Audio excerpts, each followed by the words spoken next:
Welcome back दोस्तों, मैं Gufran electrical channel में। आज हमारी वीडियो का टॉपिक है इलेक्ट्रिकल इंटरव्यू में पूछे जाने वाले टॉप 20 क्वेश्चन।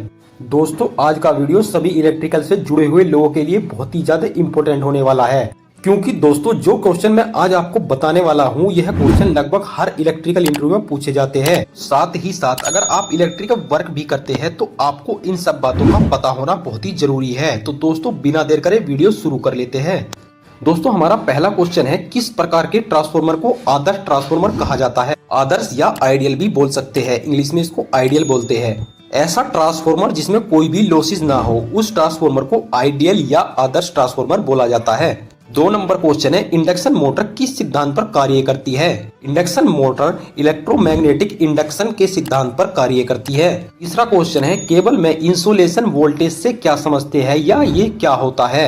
इसका आंसर है मैक्सिमम वोल्टेज की मात्रा जिसे हम केबल से फ्लो करा सकते हैं, यानी कि हम केबल को बिना नुकसान कराए जितने वोल्टेज फ्लो करा सकते हैं, यानी मैक्सिमम वोल्टेज, तो वो वोल्टेज कहलाते हैं हमारे केबल के इंसुलेशन वोल्टेज। ये आपको वोल्टेज केबल पर भी देखने को मिल जाएंगे। केबल पे जो लिखा होता है मैक्सिमम वोल्टेज, वो हमारे इंसुलेशन वोल्टेज होते हैं हमारे केबल के। मोटर में स्टार्टिंग करंट हाई क्यों होता है? तो इसका आंसर है मोटर चालू करते समय बैक ईएमएफ शून्य होता है, इसीलिए जब हम मोटर को स्टार्ट करते हैं तो स्टार्टिंग करंट बहुत ज्यादा होता है, यानी कि जो उसका नॉर्मल करंट होता है उससे कई ज्यादा गुना होता है हमारे मोटर का स्टार्टिंग करंट। 5वां क्वेश्चन है, स्टार डेल्टा स्टार्टर के क्या फायदे हैं? इसका आंसर है मोटर को स्टार्ट करने के दौरान स्टार्टिंग करंट ड्यूअल स्टार्टर के स्टार्टिंग करंट के मुकाबले 3 से 4 गुना तक कम रहता है। मतलब कि दोस्तों अगर हम अपनी मोटर को स्टार में चलाते हैं तो हमारा जो डेल्टा कनेक्शन होते हैं उससे हमारे स्टार में कम करंट जाता है। तो ये फायदा होता है हमारे स्टार डेल्टा स्टार्टर का। दोस्तों स्टार्टिंग करंट कैसे कम होता है, आपके मन में ये क्वेश्चन आ रहा है, तो मैं आपको थोड़ा मोटा मोटा बता देता हूँ। दोस्तों जो स्टार डेल्टा स्टार्टर होता है ना, जब हम मोटर को स्टार्ट करते हैं तो शुरू के 10 से 15 सेकंड हम अपनी मोटर को स्टार में चलाते हैं। दोस्तों स्टार में जब हम अपनी मोटर को चलाते हैं ना, तो हमारी सिंगल वाइंडिंग पर, यानी कि हमारी मोटर में टोटल 3 वाइंडिंग होती है, तो हर एक वाइंडिंग पर सिर्फ एक फेज जाता है। लेकिन जब हम अपनी मोटर को डेल्टा में चलाते हैं तो हमारी हर एक वाइंडिंग पर 2 फेज जाता है। तो इससे आप समझ गए होंगे जब एक फेज जाएगा तो ऑटोमेटिकली करंट कम हो जाएगा। हमारा 6 नंबर क्वेश्चन है, नो लोड पर सीरीज मोटर को क्यों नहीं चलाया जाता है? इसका आंसर है हाई स्टार्टिंग टॉर्क होने के कारण हमारे सीरीज मोटर को बिना लोड के नहीं स्टार्ट किया जा सकता। हमारा 7 नंबर क्वेश्चन है, SF6 सर्किट ब्रेकर क्या है? तो दोस्तों इसका आंसर बहुत ही सिंपल है, SF6 सल्फर हेक्साफ्लोराइड गैस है। यदि इस गैस का उपयोग किसी भी सर्किट ब्रेकर में हमारे जो आर्क है उसको ठंडा करने के लिए किया जाता है या आर्क को बुझाने के लिए किया जाता है, तो उसे SF6 सर्किट ब्रेकर कहा जाता है। हमारा नंबर 8 क्वेश्चन है, सर्ज अरेस्टर और लाइटिंग अरेस्टर में क्या अंतर होता है या ये दोनों क्या होते हैं? का आंसर है लाइटिंग अरेस्टर। दोस्तों लाइटिंग अरेस्टर को हम हमेशा अपने घर की छत पर लगाते हैं, और दोस्तों जो आकाशीय बिजली होती है ये हमें उससे होने वाले नुकसान से बचाती है, यानी कि अगर किसी कारण हमारी छत पर आकाशीय बिजली गिर जाती है तो लाइटिंग अरेस्टर आकाशीय बिजली को अपनी ओर आकर्षित करता है। अपनी ओर आकर्षित करने के बाद इसको एक ग्राउंड कर देता है, जिससे क्या होता है हमारे घर को होने वाले नुकसान से हम बच जाते हैं। लाइटिंग अरेस्टर तो ये होता है दोस्तों। और सर्ज अरेस्टर होता है, दोस्तों सर्ज अरेस्टर एक डिवाइस होता है जिसको हम अपने डीबी में, यानी कि जहां से हम अपनी सप्लाई को डिस्ट्रीब्यूट कर रहे हैं अपने घर के अंदर या इंडस्ट्रीज के अंदर, वहां पे इसको इंस्टॉल किया जाता है। दोस्तों क्या होता है, अगर किसी कारण अगर हमारे हाई वोल्टेज हो जाते हैं या वोल्टेज ज्यादा बढ़ जाते हैं तो उस टाइम ये हमारे वोल्टेज को ग्राउंड कर देता है, यानी कि हमारे घर में लगे हुए सभी इक्विपमेंट को सेफ्टी देता है, इसको बोलते हैं सर्ज अरेस्टर। नंबर 9 क्वेश्चन आता है, ऑटोमेटिक वोल्टेज रेगुलेटर यानी AVR क्या है? यह अपने एक्सटेंशन करंट को नियंत्रण करके हमारे वोल्टेज को नियंत्रण करता है। इसको आप जनरेटर के आउटपुट पर भी अक्सर लगा हुआ देखते हैं AVR को, यानी ऑटोमेटिक वोल्टेज रेगुलेटर। ये हमारे वोल्टेज को नियंत्रण करने का कार्य करता है। अब आता है नंबर 10 क्वेश्चन, पावर फैक्टर क्या है? इसका आंसर है AC सर्किट में एम्पियर और वोल्टेज के पिच के बीच में जो एंगल क्रिएट होता है उसी को पावर फैक्टर कहते हैं। मतलब दोस्तों नीचे आप चित्र में देख सकते हो, इसमें हमारा वोल्टेज और करंट एक वेव फॉर्म में चलता है, ये तो आप जानते ही होंगे, जो अल्टरनेटिंग करंट होता है। और दोस्तों जब भी इनमें दोनों में आगे पीछे हो जाते हैं और जो इसमें बीच में एंगल बनता है वही एंगल हमारा पावर फैक्टर कहलाता है।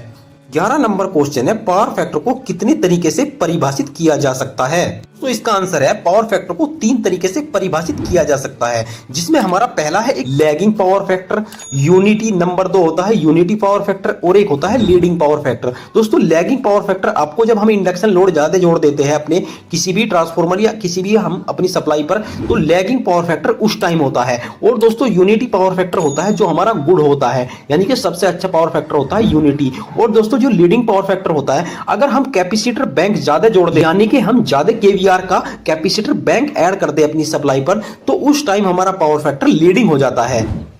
अब आता है हमारा 12 number question, transformer DC supply पे काम कर सकता है? तो दोस्तों इसका आंसर है, ट्रांसफॉर्मर डीसी सप्लाई पे काम नहीं कर सकता, क्योंकि डीसी सप्लाई की आवृत्ति 0 होती है। आवृत्ति मतलब दोस्तों पावर फैक्टर। हमारी डीसी सप्लाई में पावर फैक्टर नहीं होता है। अगर हम डीसी सप्लाई को ट्रांसफॉर्मर से जोड़ेंगे तो हाई करंट जनरेट होगा और हमारे ट्रांसफॉर्मर की वाइंडिंग जल जाएगी। अब आता है हमारा 13 नंबर क्वेश्चन, ट्रांसफॉर्मर में ऑयल का क्या कार्य होता है? तो इसका आंसर है दोस्तों, ट्रांसफॉर्मर में ऑयल के 2 मुख्य कार्य है। एक ट्रांसफॉर्मर को ठंडा रखता है और दूसरा ये हमारे वाइंडिंग को इंसुलेशन करने का कार्य करता है।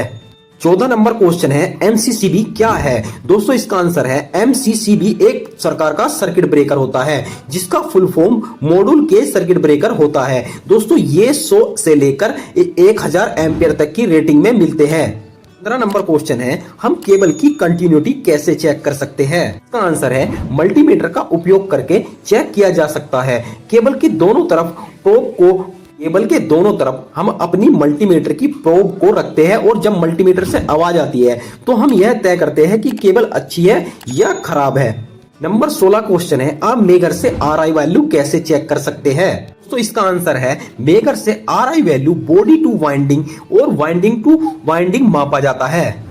17 नंबर क्वेश्चन है, एसटी ब्रेकर पर इंडिकेशन लैंप कौन कौन सा होता है? तो दोस्तों इसका आंसर है, एक तो होता है ऑन इंडिकेशन, एक होगा off indication, breaker in service indication और the breaker in test position indication, और ब्रेकर ट्रिप इंडिकेशन भी आपको देखने को मिलेगा, और एक मिलेगा स्प्रिंग चार्ज इंडिकेशन का भी लैंप आपको देखने को मिलेगा।